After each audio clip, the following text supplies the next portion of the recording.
So I am excited to be back. I had a good time yesterday signing many books and meeting many of you. Maybe we have a little bit of time to sign some more books later. But what I wanted to do today is two things. One, later to answer your questions, because I talked about many different things. I did research on the prison experiment, research on the psychology of shyness. I am still doing much research on the psychology of time perspective, and of course doing new research on why young men are failing academically, socially, and sexually. But the most important thing I'm doing now is I go around the world promoting my Heroic Imagination project. And it's a program designed for young people, high school students and college students, in order for them to be inspired to be everyday heroes. Meaning every day they do deeds of goodness and kindness and caring, helping people, and also promoting moral values. And the way we do it is, and right now I'm going to show you an example of how we do it. And I created 6 lessons called Understanding Human Nature, which is really basic psychology. How do you understand yourself, and how do you use psychology to understand other people? And so one lesson is, how do you get people who are usually passive, apathetic in an emergency? Somebody is hurt, somebody fainted, someone's in an accident. People see it and they don't stop, they pass by. How do you get people to be active heroes, to help other people? Because it could be you, and if you're hurt, you want others to help you. And I'm going to talk about that lesson today, because what makes our lessons exciting is they're all based around interesting videos. Teachers don't lecture. We give teachers a script, and the script tells teachers what the lesson is, and the teacher divides the class into pairs. A boy and a girl work together. Teacher shows the video and then asks questions that we provide. And the pair discusses what they would do, what should be done. And then the teacher shows a different video. And again, the students compare their ideas. And each lesson takes maybe 2 to 3 hours, but we divide it in 30-minute segments. So it could be 30 minutes one day, another day, another day. And I'm going to present one of those lessons to you now. And what we do is we license the lesson to a school or a school district for a small amount of money. And then either I or one of my team comes and we train teachers how to deliver the lesson. And then each teacher gets a certification that they are approved to deliver the lesson.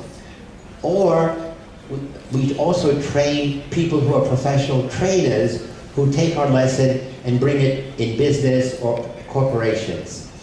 And so our program now it's in the west coast of America, in California, Arizona, Oregon, mostly in 2-year colleges, because there the students become the teachers who go to high school, and the students become the teachers in high school. But we are all over Europe. Our main program, where I go tomorrow, is in Budapest. 3 years ago, I went to Budapest. I gave a lecture like yesterday, and people said, "We're very interested in your project. Tell us more." So I did a training of 20 people, some teachers, some administrators, some people who work in business. Now, 3 years later, our program is in 10,000 high schools all over the whole nation of Hungary, which is amazing. I go to Poland every year, and our program is in Warsaw, in Krakow, in many places. Also, our program is now in London, in Sicily. My family is Sicilian, and I go at the end, every June I go to Sicily, and we do a big program there as well. In Bali, Indonesia, there's a place called the Green School. It's an international school, first grade to high school. And I went there and I trained the teachers how to deliver our program. We are in Australia. Let me see. I also about to go to Morocco to do our program. And hopefully our program could be started here in Turkey, in Denizli, in Istanbul, Ankara, and other places. So I will present a little bit of the program, and I hope you will like it. So we want to do the cartoon. So I'm going to begin with a cartoon made by a high school student in Poland. And what's interesting is how much information is conveyed in 1 minute and 40 seconds. So it's introducing me, and then it introduces the bystander effect. And then I will actually develop the bystander effect for you as we do in our program. Hello, I'm Zımbardo, President and founder of the Heroic Imagination Project. Our main focus is promoting the idea that heroes are ordinary people who take extraordinary action in challenging situations in their lives. Effective heroes do the right thing when other people are doing the wrong thing, or more often when they're doing nothing. And also to expose evil in all of its many forms as a whistleblower. We believe heroism begins in the mind, begins with thinking about yourself as a hero. Thinking about yourself as having an inner hero that we will help express through our lessons, our ways of rethinking the nature of good and evil. What is the transforming bystander apathy into heroic action? Bystander apathy is what characterizes what's known as the bystander effect. In emergency situations, the more people present, paradoxically, the less likely anyone's to help. That's called the bystander effect. It was generated many years ago by the brutal murder in New York City of the woman Kitty Genovese, where many people heard her screams and did nothing. As soon as one person helps, then in seconds, that help is expanded. Our message is, be the one. Be that person who ignores the social norm of doing nothing and creates a new social norm of doing something. So again, what's interesting is, and I encourage those of you who have artistic ability, how much information is conveyed in a little cartoon like this. So again, we show this to high school students to get their interest, and then we say, well, what is the bystander effect? So now I'm going to show you the lesson that we actually use around the world. And of course, our program is now in Tehran, in Iran. I went there and I trained several women to deliver our program. Of course, they translate everything into Farsi, and all the videos that are approved, they put in subtitles. So, okay. So, the bystander effect. How do we transform passive inaction, meaning doing nothing, into heroic action? So, we always begin by the teacher saying, let me tell you a little bit about who I am. So you already know who I am. I'm Philip Zımbardo. I was a professor at Stanford University for 50 years, starting when I was a little child. And then I started the Heroic Imagination Project in San Francisco in 2008. So 9 years ago we began. And there's very little research on heroism. So I began doing research, I encouraged people to do research, and then we created this educational program. I have a very small team, and I give money and I raise money to develop these materials. And we want to create many more of these lessons. And then, of course, when we're doing a training, we go around and say, tell me about yourself. Who are you? Where did you come from? Are you a teacher? Are you a student? Why are you here? So we spend the first training, they get to know me, I get to know them. So what is the Heroic Imagination Project? The mission is we teach skills and awareness needed to make effective decisions in challenging situations in your life. This is important. So much of what we do is more than about heroism. It's really learning basic lessons that make you a more effective person. You need the skills to make the right decision in your life, to choose the right major, to choose the right girlfriend or boyfriend, to choose the right job. So we teach you how to analyze information to make good decisions. How do we do it? We give you knowledge, tools, and strategies and exercises, and it's all based on scientific research. So when you buy our lesson, we give you a script, maybe 20 or 30 pages, and at the end it has all of the scientific research, usually 15 or 20 different studies. So if you're a psychologist, you know them, and if not, if you're just an ordinary teacher with no psychology background, you could get all of that material. So everything you say is not an opinion, it's based on scientific evidence. So the focus today, here we are in Denizli, is learning about the bystander effect. What is it? What psychological barriers create it? How can we overcome these barriers? So in many schools in America, they are encouraging what's called critical thinking skills. Critical thinking skills is not just learning information, but you learn information that you can use wisely in your life. Okay? But all of us have good intentions. I want to help people. I want to be kind. I want to be resilient. But sometimes the good intention doesn't lead to good action. Why? There are obstacles. A child is drowning. I want to help. I don't know how to swim.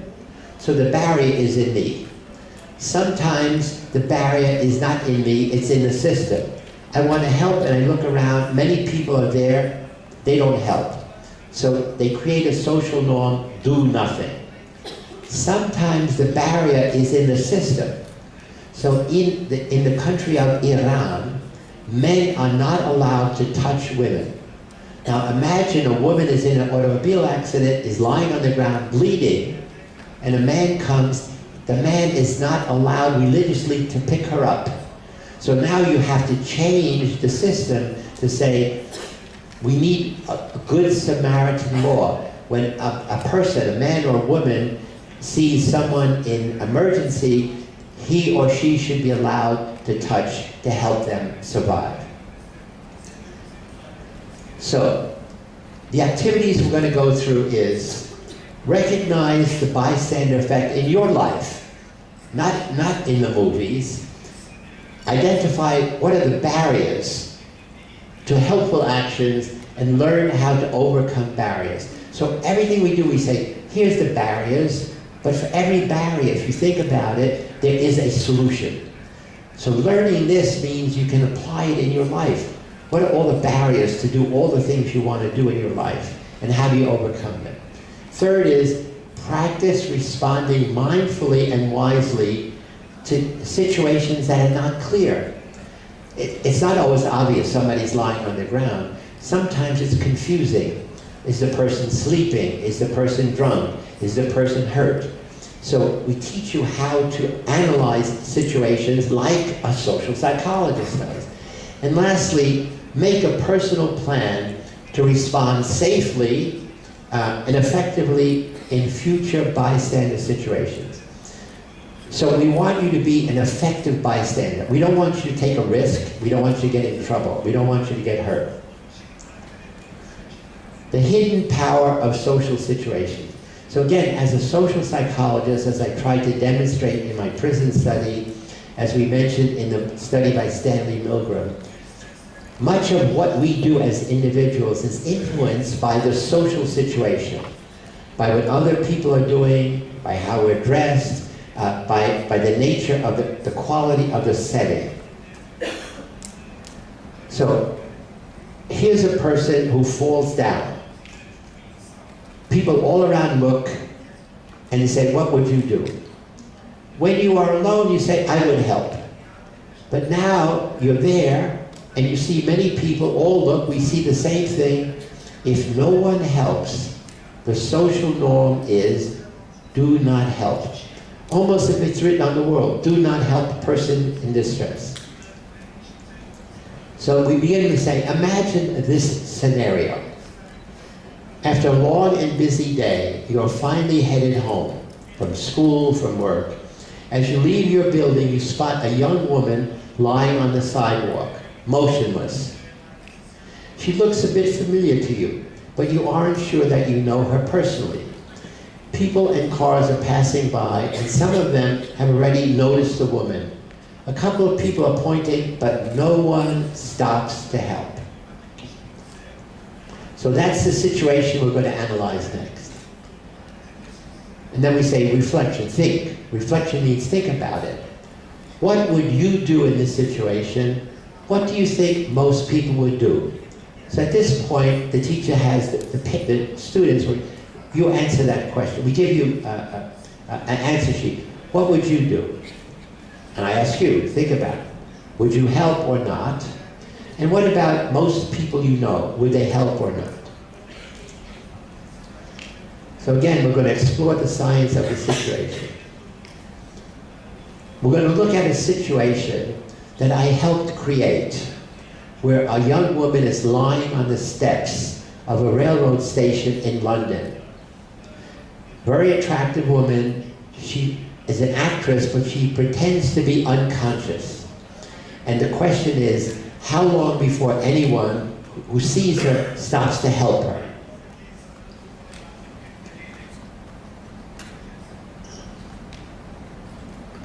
Our actress Ruth takes Peter's place. She's not a drunk, but she's also not a city gent. How long before she gets help?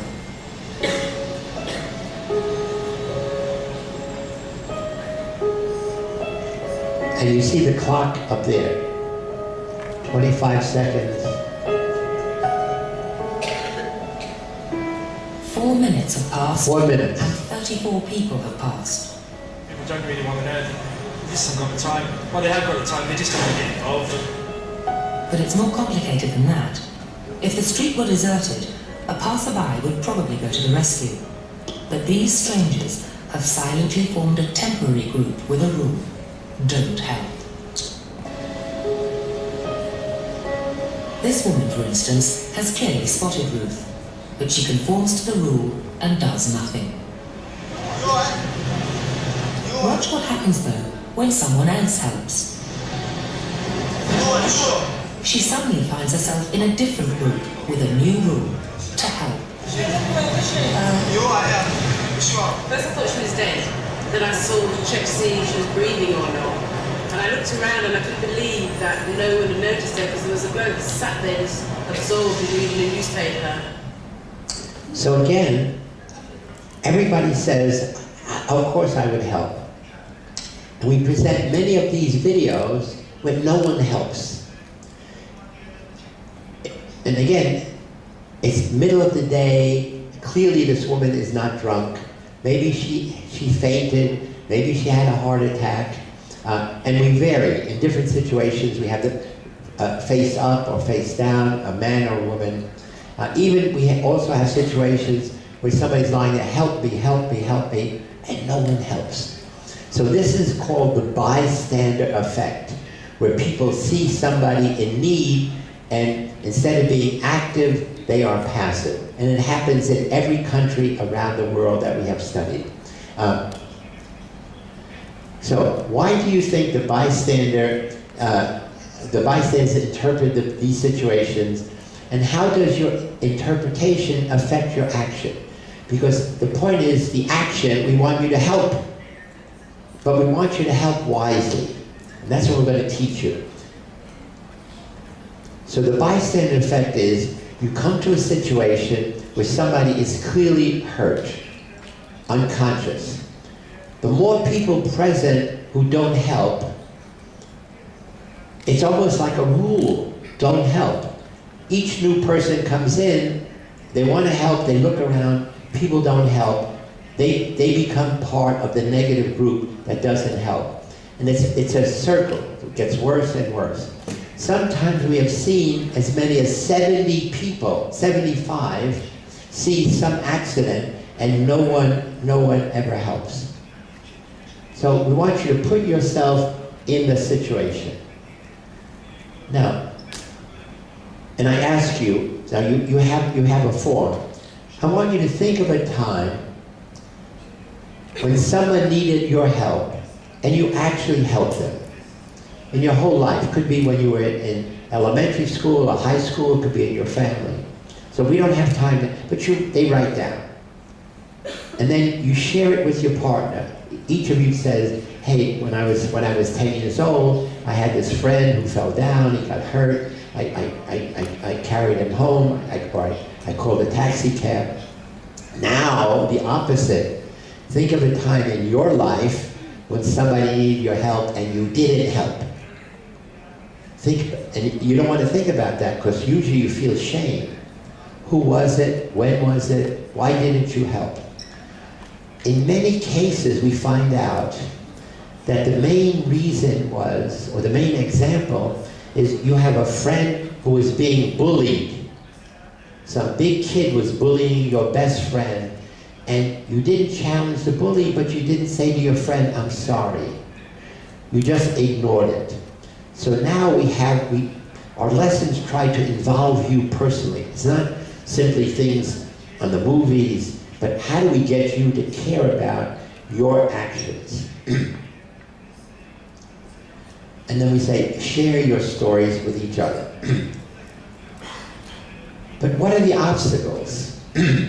So in every one of our lessons, we analyze what are all the obstacles to doing good in the world. One obstacle is called, the social psychology term is diffusion of responsibility. When you are alone, you are personally responsible. You say, I do or I don't. When I'm in a group, my personal responsibility gets spread to all the people around. I look, she's not helping, he's not helping, she's not helping. Why should I help? The second example we call spotlight effect. We always think everybody's noticing me, and so you don't want to do anything unusual. The third example is group ignorance. You think the group knows something you don't know, and typically they don't. The fourth is you're distracted, you're in a hurry, you're late for class, you're late for work. And lastly is, if you try to help, it could be dangerous. Maybe the person is pretending. You go to help and they take out a knife and they rob you. So these are obstacles, but each obstacle we're going to show you has a solution. Now, I don't have time to go through all of these. I will just do one or two. So diffusion of responsibility. The more people present, the less we feel personally responsible to help. So again, as you showed in the first video, when you are alone and you look around and somebody's hurt, you feel responsible. If you don't help, no one will help. When there are other people, you say, maybe they will help. The problem is, since nobody feels responsible, no one helps.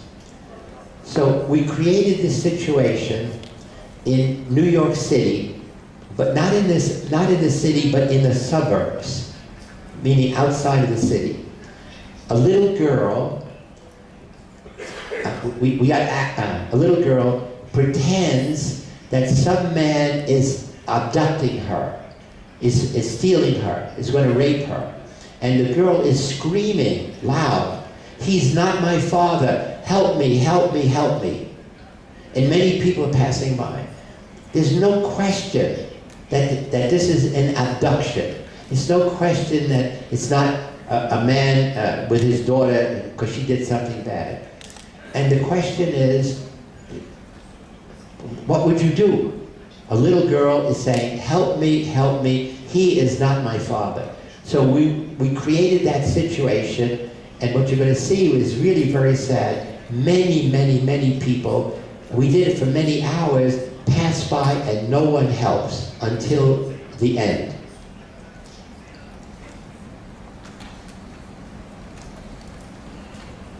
What would you do if you saw someone, especially a child, in trouble? Would you jump in to help or assume that somebody else would do it? Recently, we went to the streets of suburban New York and put some folks to the test. Last time, security specialist Bill Stanton put 2 parents to the test to see if what they taught their kids about the danger of strangers would serve them in a real-life situation. Today, he puts the public to the test. With the help of 7-year-old Raquel, Bill staged an abduction to see if the public would take action. Raquel's mom, Deborah, watched from a surveillance van as Raquel was approached by Bill. Hey, where were you, young lady?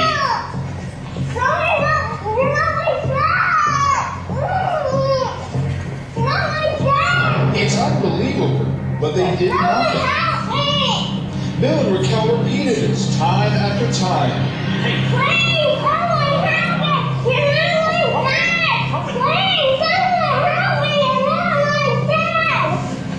Still no response. It's frightening that nobody would help. One woman walked right by, believing someone else would take action.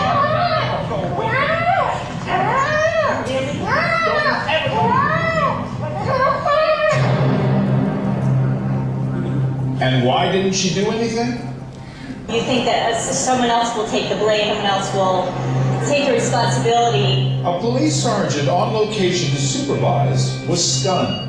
I felt it was unbelievable that people just didn't want to get involved. They'd look, they'd turn around, they'd see with the commotion, but they just kept on walking. They didn't want to get involved, in my opinion. Bill would have been long gone with 7-year-old Raquel. It took hours, but children finally listened to their instincts.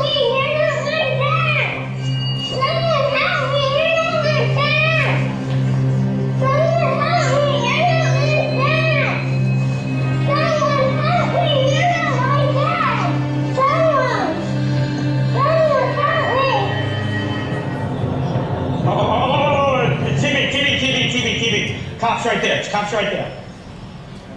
Good job. She was saying, "Stop! Someone help me! She's not my dad. He's not my dad." And I was like, first I thought she was being a little disobedient, but then you weren't saying nothing, so I was like, "We gotta stop this guy." They parked the car and they just ran over. Yeah, I was gonna take him down, man. Yeah, that wasn't gonna happen. And I gotta tell you, all you guys were good. You spread out. I wasn't getting away. You guys weren't letting the bad guy go anywhere. That was amazing. I actually had tears in my eyes, but everyone ran out, and I was like, oh my God, I couldn't believe that they did what they did. And you would expect more people to react that way. I think just people are afraid to get involved. So again, it's a basic theme. Why don't we want to get involved in helping other people who are like ourselves? Always imagine it could be you. That little girl could be your sister. That a man could be your friend.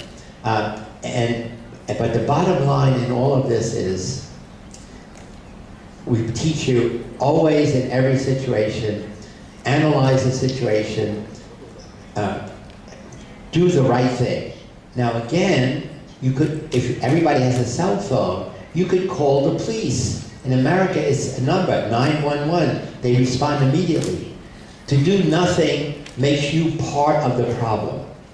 Now, the other curious thing is, in this demonstration, the people who helped were African Americans, black men. We have done research to show that African American men and women are more likely to help than white people, because very often they are victims. And so they are simply more used to helping. And it's curious whether a similar thing would happen in Turkey. So just a little bit more. So diffuse your responsibility, we repeat. Since this is a lesson for school students, the more people present, the less anybody feels responsible. Since nobody feels responsible, often no one will help at all. What is the solution? You take responsibility. Assume no one will help if you don't. And we call that the power of one. So we want you to feel you have special power, but the power is not in thinking, it's in action. So heroes take action. Most of us have compassion, We feel if somebody is suffering. Compassion is not enough. Compassion has to be translated into social action. I think, let me see if so this is the last one I will show you. I also created a program in England called the Human Zoo, where again we put people in different situations. And now you are going to be the victim if you don't do something. So we put an ad in the paper in London. We want people to be evaluate products. We're going to give you 10 pounds for 1 hour. You're going to come to a special building, and they're going to ask you questions about different shopping habits. And then you get $10. And some people, when they come to the room, they are alone. The person in charge says, we're starting a little later. Other times when you come, the room is filled with other people who are actors and actresses. And what's going to happen now is, at some point, an alarm goes off and smoke fills up the room. Clearly, it's dangerous. Clearly, you are in danger. The question is, what will you do if you're alone versus if other people are in the room and they do nothing?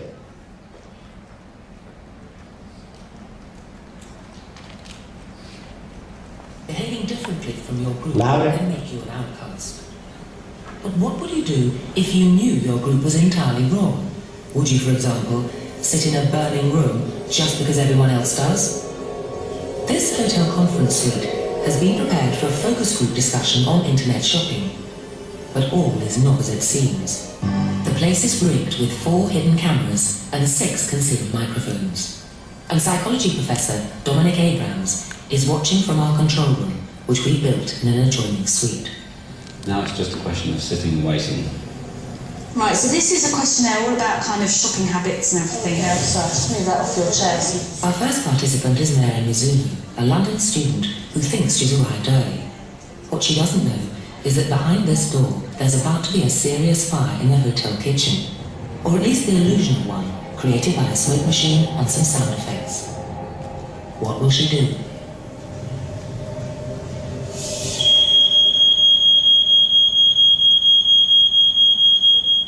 She's now noticed the smoke and is concerned.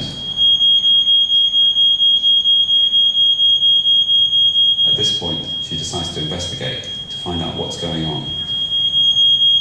She's immediately taken responsibility for figuring out what to do.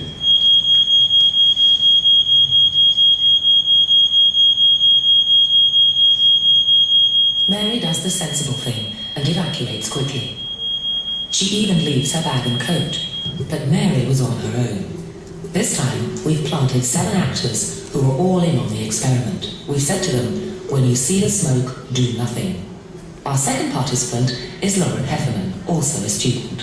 What all college students, in like this you. situation, she'll be following a script. The script is partly written in her mind. It's a script which is borrowed from things like sitting exams.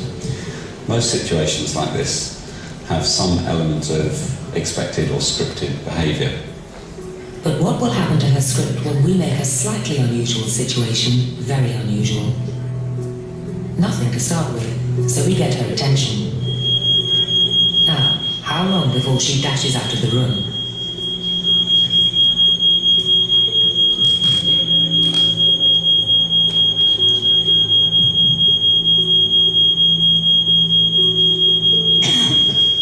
She's checking increasingly to see what the other people are thinking, but who can she appeal to? The answer is nobody. She turns to the norm of the group, ignore the smoke. Notice the nonverbal action. She's touching hair, her face. She's really nervous, but doesn't know what to do. I was looking for some sort of reaction from someone else, even just the slightest little thing, that they'd recognise that there was something, going on here. For me to kind of react on that and then do something about it, I kind of needed prodding. She's waiting for someone else to react. Why isn't anyone else reacting? She feels uncomfortable. She doesn't want to embarrass herself by taking the lead, taking action. But something is definitely wrong. Lauren stayed in the room for 20 minutes after starting. 20 minutes. Concerned but immobile. The fire brigade say that if this fire had been real, even if flames hadn't burned through the door, she would have died of asphyxiation in this time. In the end, we had to ask her to leave. What about him? I was surprised that I didn't do anything at all. I was just literally waiting. I just thought that someone else is surely going to say something soon. And because no one else did, I just didn't react at all. We tried the experiment 10 times, and the same thing happened over and over again. If the person was on their own, they left quickly. If they were in a group of 3 or more, they stayed, rooted to the spot. The average length of time they stayed, 13 minutes. So here's a dramatic example now where you're willing to put yourself in danger rather than to look foolish.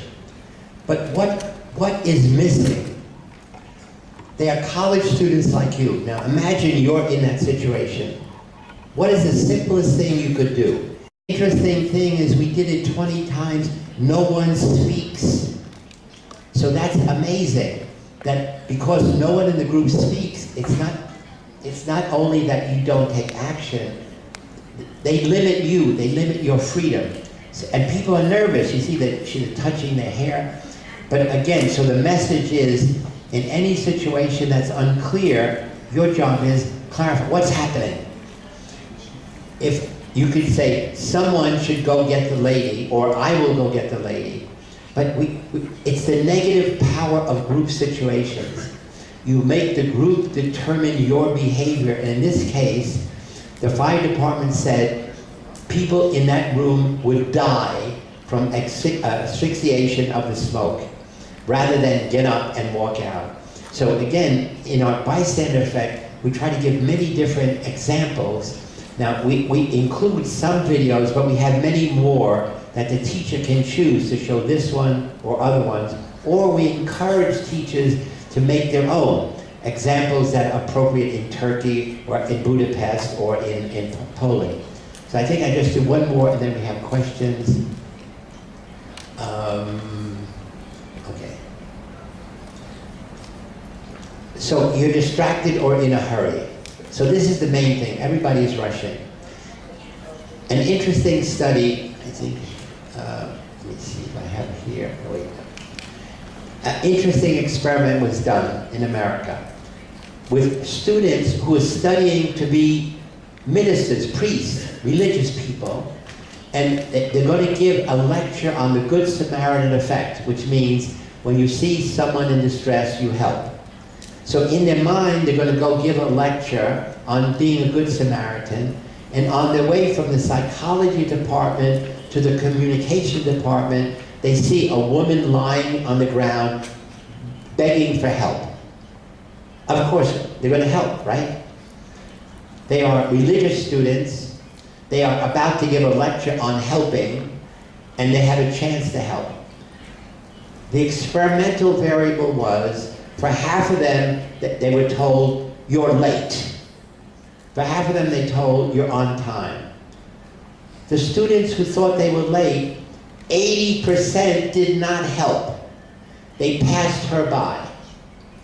And later when they were asked, did you not see? They said, I saw, I think she was resting. They make an excuse, or I was going to come back. So when you are distracted or in a hurry, your usual good values get suppressed. And now the very last thing is, helping could be difficult or dangerous. So we want you to be a wise hero. Two things. If it's difficult or dangerous, you call the police, you call an ambulance, you call the fire department, or you get other people to say, come, we all help. We always want you to be a wise and effective hero.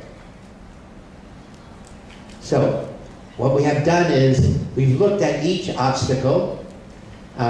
We have reflected on which of these resonate to you. We want you to learn how to resist the bystander effect. So for every obstacle, we have a solution. And for each student, when you leave, we give you a program so that you remember all of these lessons. And the three actions are, Be aware, stop, look, and then take action. The power of 1, be willing to be the first person regardless of other people. And the power of 2, you're always more effective if you have an ally. Get a friend. Together you say, hey, help me, we do this together. So then, and now we have the same program in business. I won't go through this now. So we don't want it to be only for students, we want it to be for business people. So what have you learned today? They fill out a form. So this is the examination. And then what were the most useful things that you have learned? And then finally, share your thoughts with your partner. And then, for me, this is the most interesting thing. When you are a student, a teacher like me gives you ideas. What do you do with it? You remember it. I ask you on examination, you give the right answer, I give you a grade, and what do? You dump it and forget it. No. Now, every student in psychology is going to be a psychology teacher. Because I tell you, I want you to share your ideas with someone. Your mother, your brother, your father, your cousin, the bus driver, someone. So we want you to share. We give you, what is the most interesting thing you learned today? You write down, and then you tell me, I'm going to share it with this person. When you come back next week, I say, what did your mother say about the bystander effect? What did your cousin say? So now every student is a teacher. And we now know when you learn material with the intention of teaching someone else, you remember it better, you're more effective. So these are not just psychological concepts. This is really part of of your life, part of being a good, effective person, a good, effective human being. And so all of our lessons are, we want to teach you how to stand up, speak out, and be an everyday hero. Not political, not military, not religious, but an ordinary person who transforms compassion into social action. So this, I went through very quickly, obviously, but this is a sample of our lessons of the bystander, as I said, mindset. How do you transform people who have a narrow mindset? I'm good at A, women are not good at math, minority people are not good at English, etc. Into a growth mindset. Every ability is perfectible with practice and effort. So again, I'm finished for my part. You can ask me questions about this or anything I said yesterday. Yes? We need a microphone. We need 2 microphones.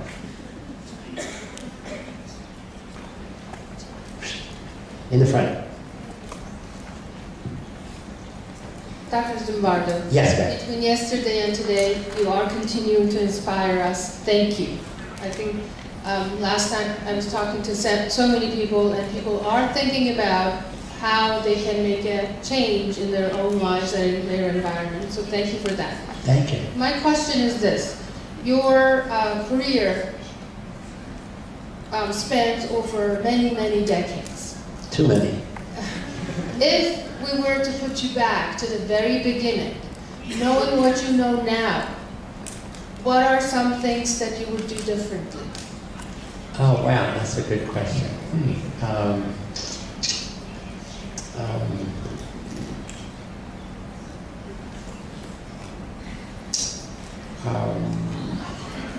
trying to think, I did so many things, where to begin.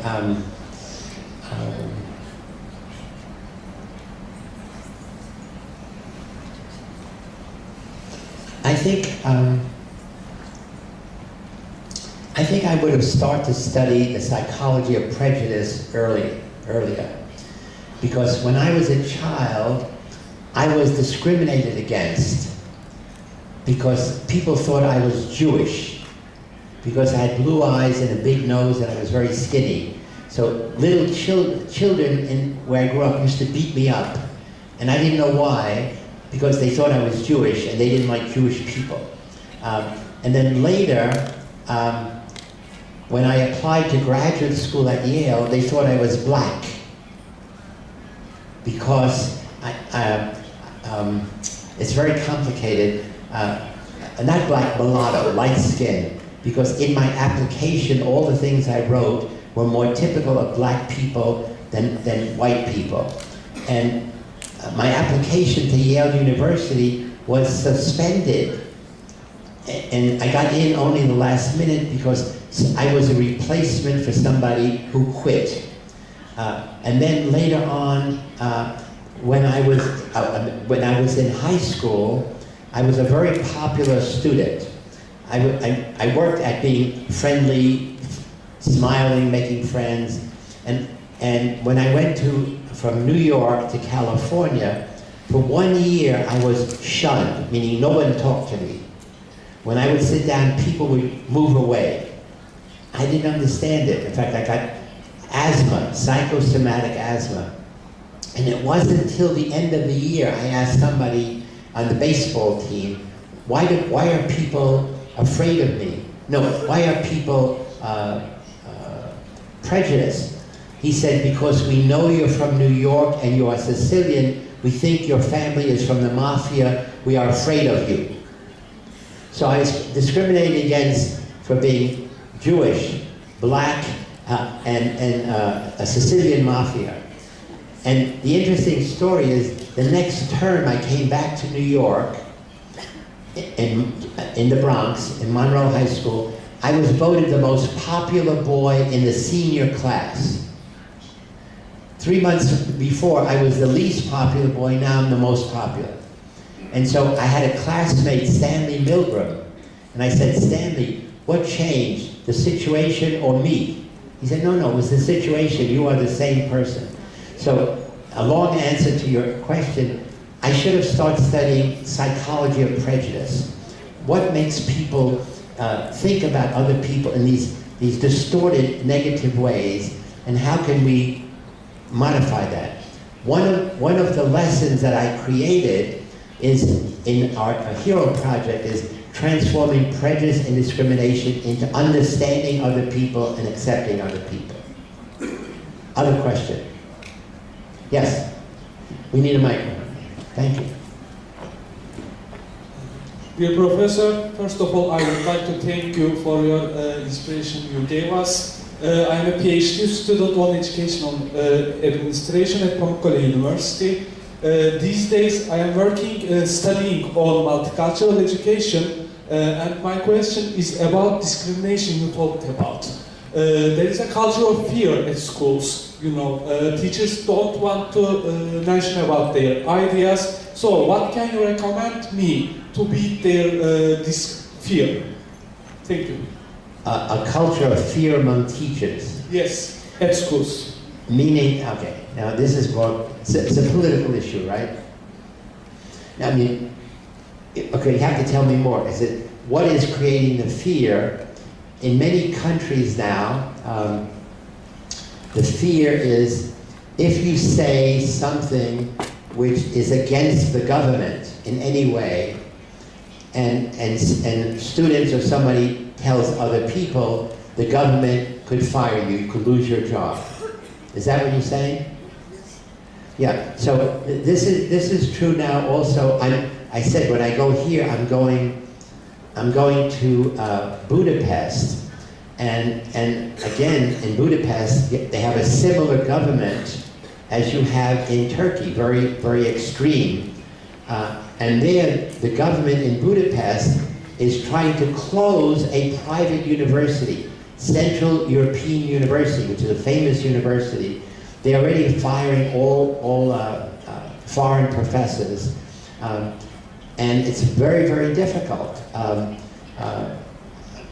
In America, we had the same thing in 1950s and 60s, where there was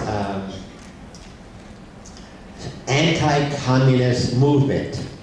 Any professor who was liberal, who talked about the importance of working together as a unit, as a social unit, could be identified as communist, and you could lose your job, even if you never belonged to the Communist Party. So for me, this is terrible. Politics should have no place in the university, because the university should be a place of freedom of ideas. that any ideas should be allowed. Because again, students could reject your ideas. Your job as a teacher is, here's my idea, and here's my evidence. And the point is, I open a dialogue. Students can say, I disagree with you. You know, I don't think black people are as good as white people. I don't think gay people deserve the same rights as straight people. But the point of the university is, it should all be dialogue, discussion. And now, once you're afraid that if I say something and students tell their parents and the parents tell somebody else, I could lose my job. So it's really a very big problem now because, as I said yesterday, many countries are moving to the right, meaning much more totalitarian. And I have to share something very strange with you. This morning, the reason I was late is that I was invited, when I go to Budapest, to have breakfast with the President of the Republic of Hungary, Viktor Orban. He is somebody I have been attacking for many years as the representative of what's worse in politics, meaning right-wing dictatorship. So now I have a problem. If I go and have breakfast, I shake hands, and the media has a picture of Zımbardo shake hands with a dictator, it'd be bad. If I say no, his government could take the license away from my hero project in Hungary, which is the most important. So now me and my team are discussing what should we do. But it's a big problem that I have not resolved. Literally, it happened this morning at 9 o'clock. A few more questions. You had a question over there in the back, yes.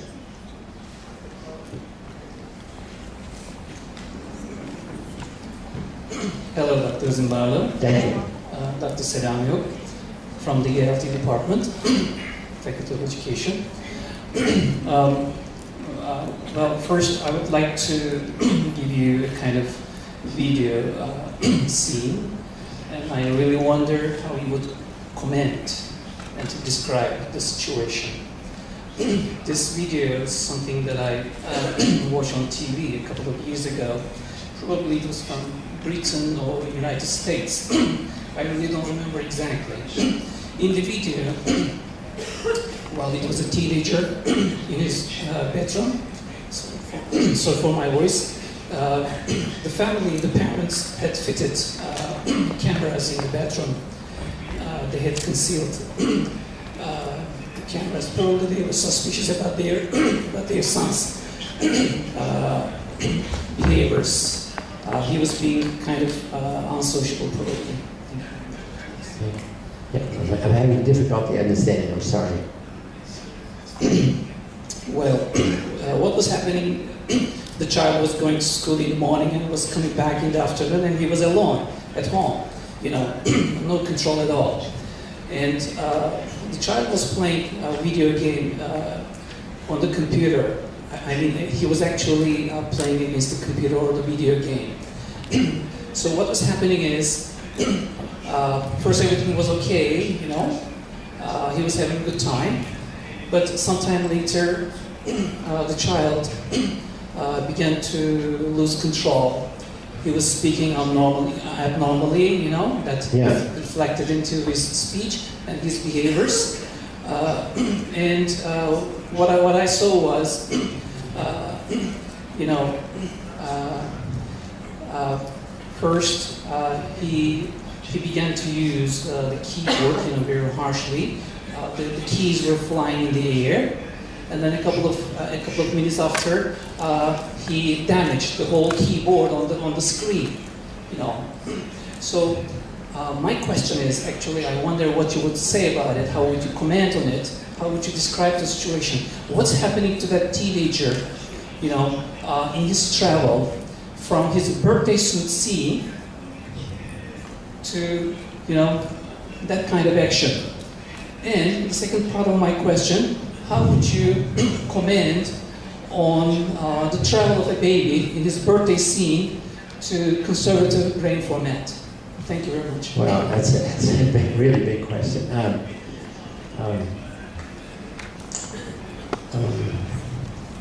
I think, if I understand, part of the issue now is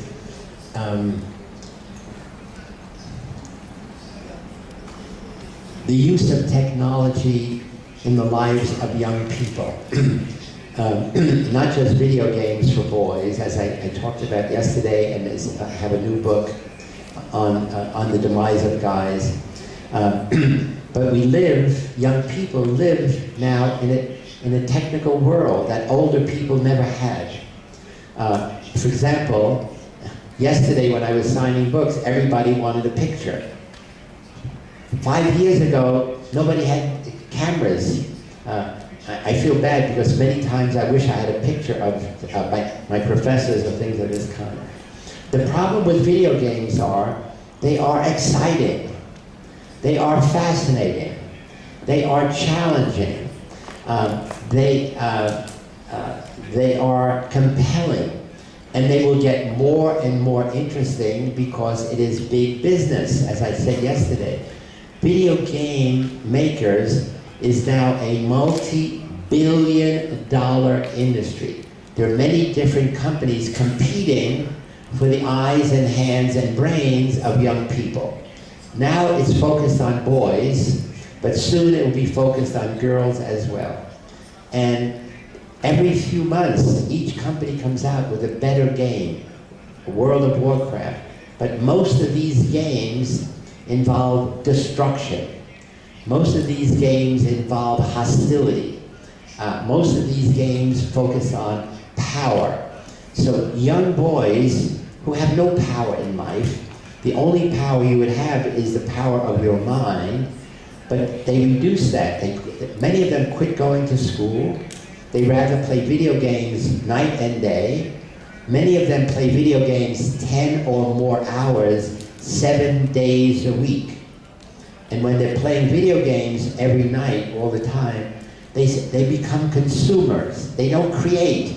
They don't read. They don't write. They don't learn a new language. They don't exercise. They don't do sports. They even give up their friends. They don't have girlfriends. They simply stay in their room playing video games all the time. And for me, this is terrible. This is destructive, not only of the child and the child's family, but of the culture. In Japan, I talk about in my book, there's a new group of young men, and they have a name called hikikomori, a funny name. These young men publicly say, we have given up girls, we have given up work, all we want to do is stay in our room and play video games. And their parents say, okay. So the parents feed them, let them stay in their room. But it also means that they never want to get married. Japan has a negative birth rate. And if you now have thousands of young men who say, I never want to get married, I never want to have a baby, this now is not a problem of the individual, it becomes a problem for the nation. So video games are interesting, fascinating if you play a little bit, a few hours, but once you play 7, 8, 10 hours, it really becomes destructive. And this is where parents have to set limits on the children, at this point, the boys' video games. 1 or 2 more questions? Yes, in the middle in the back.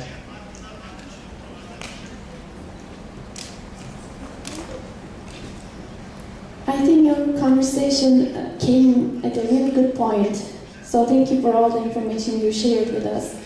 I said at a good point because the Turkish society is getting polarized day by day. So I hear more people saying, nobody cares about the other. You know, it could still be the same because, you know, Turkey is a collectivistic country, so it could be the same in the rural areas still, but it is changing. Our values are really changing in cosmopolitan cities, more industrialized areas. And so thank you for, because even I was questioning myself about this. What would I do? Would I really take the risk? Would I really? And I'm just going to make a little comment about this, and I will ask my question to you. For a child, yes, I would risk myself. For if it is after the fact, someone is lying on the floor, I would be the one. But for, let's say, two men who simply do not have emotional intelligence, they're just fighting over some stupid reason, I wouldn't really risk myself. Right.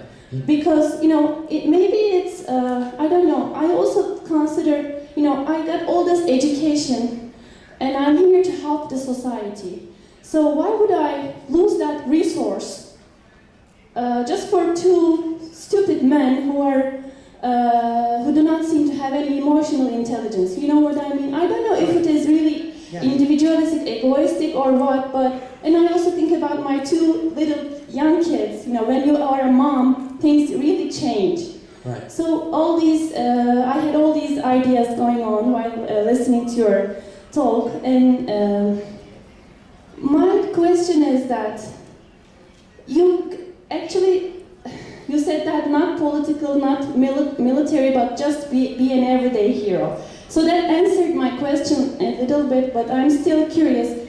That your program could work well in America because of the freedom of speech. But here, especially since we are in a state of emergency in Turkey, everybody is afraid to say something against the government. So, I'm like, if I really teach my students, stand up or speak out for your rights, would I really do it myself? And if I'm not going to do it, then how can I teach? It's not ethical. What do you think about the responsibility on the teacher, on your program? Or how would you distinguish? Be an everyday hero, but don't be a political hero. Like, do you really say that? Or how should they distinguish? Being an everyday hero is okay, but being a political hero is not okay. So, and as teachers, what do we do with that responsibility? Good. Yeah. Now, you have several different points. A fundamental aspect of human nature is the Good Samaritan law, meaning helping another person in need with the assumption that they would help you.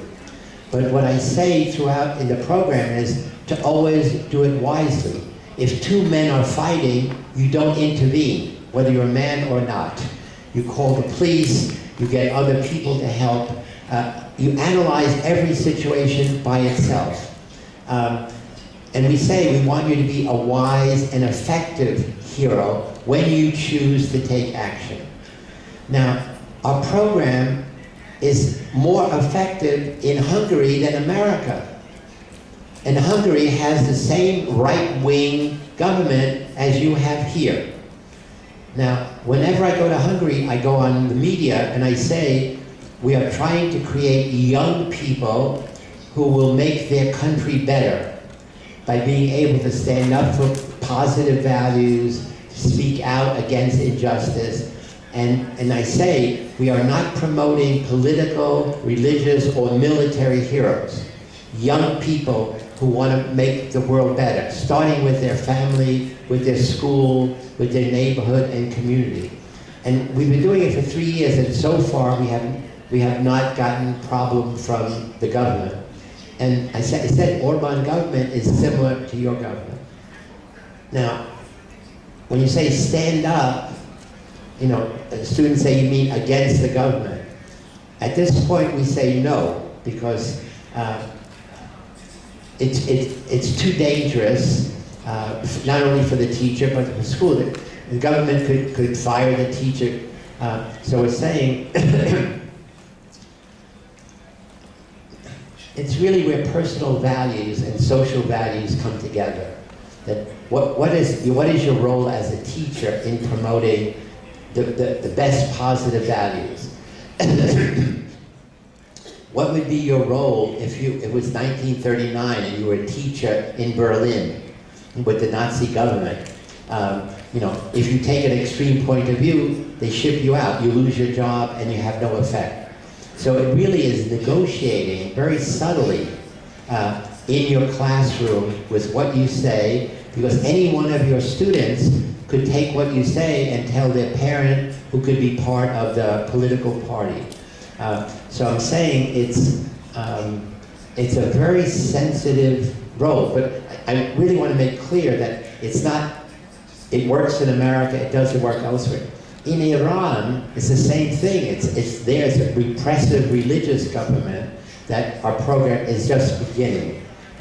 So far we have not had any government suppression, because we made clear we want young people, the heroism is to be willing to take your time and effort to make the world better for someone else in little ways, make other people feel special. We have one or two more questions. Yes, woman with the red scarf, beautiful red scarf. A beautiful woman with a... Thank you. I like my red scarf too. Your name is? My name is Begüm, and I'm from Istanbul Bilgi University. I'm a third-year psychology major. And I wanted to ask you, when constructing your research on evil and heroism, which philosophical pieces or authors did you utilize, like Foucault or Deleuze or anyone that you were specifically, basing your research on? Which authors? Like philosophical, not rather the psychological. Did you have any that you utilized? Yeah, Bruno Bedelheim, Foucault, Freud, of course, on evil.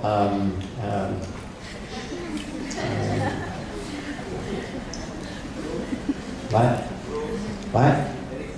Eric Fromm, of course, Escape from Freedom. That's his book came out when I was in high school, so Eric Fromm is really still critical.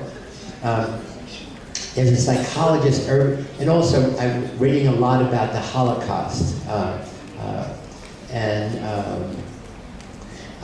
I should mention there's a new book which will come out in the fall, in which I wrote the introduction. It's going to be the most important book ever written about the Holocaust. It's by a psychologist, Hungarian woman named Edie Eger, E-G-E-R. The book is called The Choice. And she talks about she survived Auschwitz for 2 years. And while she was there, she did many heroic things, even though she was a 16-year-old student. She now is a psychotherapist, and the book is absolutely brilliant about all she has learned about the freedom of the mind, and I presume it'll be translated here. It's going to be opening in America and Hungary. She's Hungarian, and it really is a psychological reinterpretation of how people like her were able to help other people, even in hell, even as a prisoner in Auschwitz. I think we have time. One more question. Two more questions. Okay.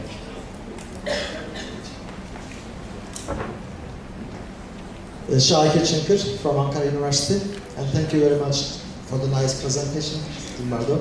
And my question is actually based on your past and existing research.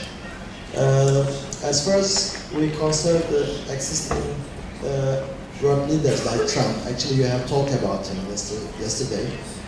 How much of a psychopath is our existing leader like Trump, and what are the main characteristics of psychopath leaders? Can you give more examples about the psychopath leaders and why?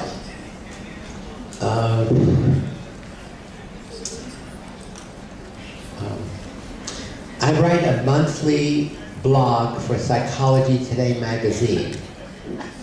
I have written several articles about the danger of people like Donald Trump, who are narcissistic, egotistical, and present hedonistic. And I describe all of those things. And why he is the most dangerous person in the history of the world. Because he has a nuclear arsenal that he could arrange to have someone press a button and destroy a nation. And he could do it without asking anyone in his government for assistance or advice. He is used to making decisions on his own. As a billionaire owning all these companies, he makes all the decisions without asking anyone's advice. And as president, he's doing the same thing. For the first time, every president in America, before you make a decision, you have a cabinet of people that meet and they discuss, should you do this, should you not do this? And before you take an action, it has to go to the Congress, but he's now making decisions as if America was his company. And this is really, really dangerous. To be a present hedonist means you make decisions without thinking of the future consequences. Present hedonists, many of them become drug addicts, because if you do something which is pleasurable and fun, you never think about the consequences. I could get addicted. If it feels good, you keep doing it. So present hedonists live for the moment. And this is what this man does. He's the President of the United States, and every night he gets on his computer and he sends tweets. Tweets like a high school kid, junior high school kid. He's an embarrassment to more than half of America. And so for me, people are beginning to do psychoanalysis of Trump.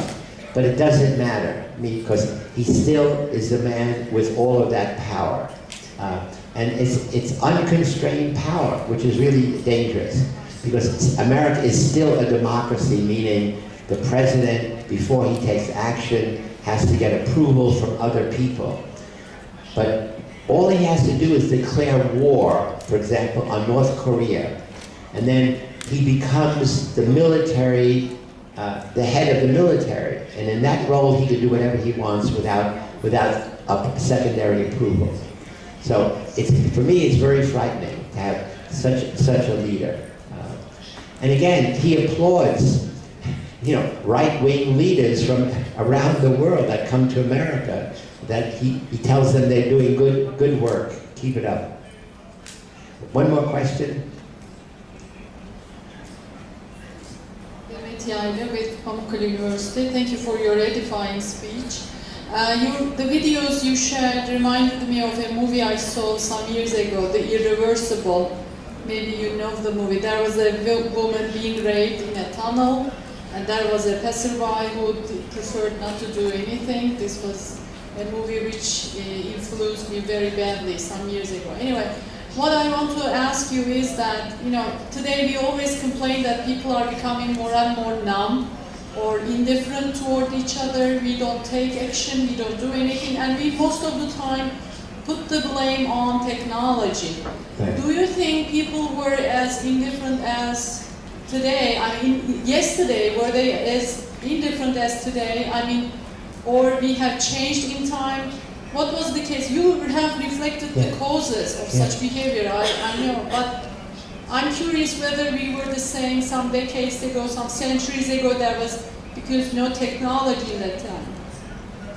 I mean, it's a historical, is it a transition, historical transition, or it's the human psychology the same every time, everywhere kind of thing? Thank you. Yeah, thank you. Well, I mean, the bystander effect was what first began to be studied 50 years ago, before technology. So the phenomena is basic human nature. We don't want to get involved in other people's lives. And for me, no.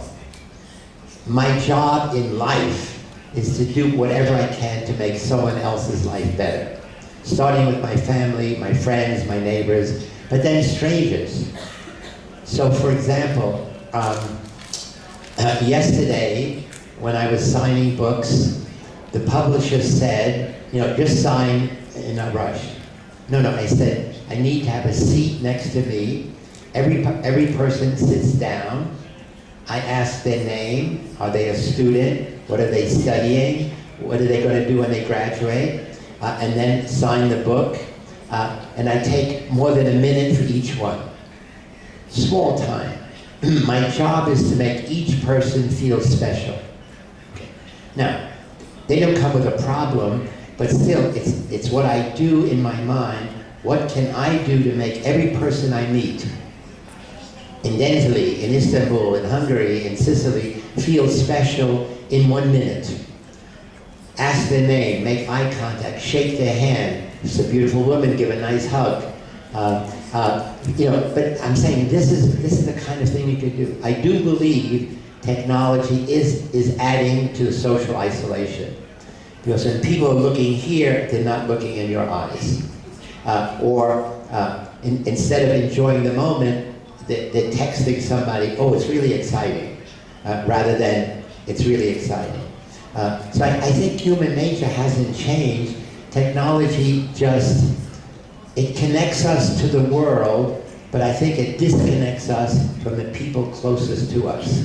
And that's my opposition is, what can you do to make everybody feel special? So the last thing I want to say is, I live in San Francisco. It's one of the most wonderful cities in the world. Many immigrants from Asia as well as Europe. But we have a big problem we have 7,000 homeless people. People living on the streets who have no home. Old people, young people, American military vets who have mental problems, sometimes whole families. And of course, the only way they survive is they beg. They put their hand out, they have a hat. And people usually pass by not to notice. What I do, every day I decide I will give $1 or $2 or something. And when I'm walking in the street or driving my car, I typically see an older person or a woman. And when I get out, in my mind, it's not a homeless person. It's a person without a home. Critical difference. Migrants are people who are migrating from Syria, from Libya, from terrorism, from poverty. So it's always a person. So for psychologists, the key is we are dealing person to person. And then when I go to the person, I say, hello, my name is Philip Zımbardo, what is your name? And I shake hands. And I say, I'm sorry, your luck is bad. I give $1. I say, I wish it could be more. Many times they begin to cry because no one has treated them like a person. They treat them like a beggar. No one wants to be a beggar. No one wants to put their hand out and say, please give me $1 so I can eat food. And so it's a little thing I do, but I encourage my children, other people, think in your mind that these are people who don't have a home. And imagine it was you. And so when you give the money, don't give it as if you're giving a beggar. Give it as a gift. But again, it's shaking hands, looking in their eyes, asking their name, and then when you end, say, I'm sorry, Mr. Johnson, I hope your luck will be better. So again, it's a very little thing. It takes 1 minute. So that's what I'm trying to say with the HERO program. It's not dramatic things, running into a burning house or breaking up a fight. It's little things every day that start in your mind. What can I do, Philip Zımbardo, to make somebody's life be better even for 1 minute? Because then they will take that to make somebody else's life better. Thank you so much.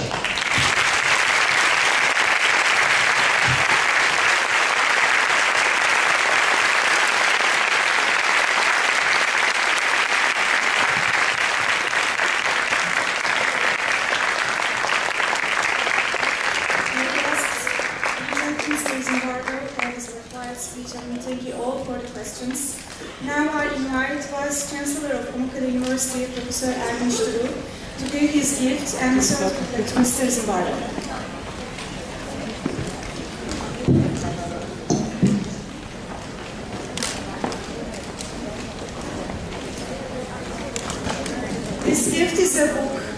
The History by Ottoman Calligraphy, prepared by Ali Alparslan, and it's a special issue that were printed only 50 copies in Turkey. We also thank the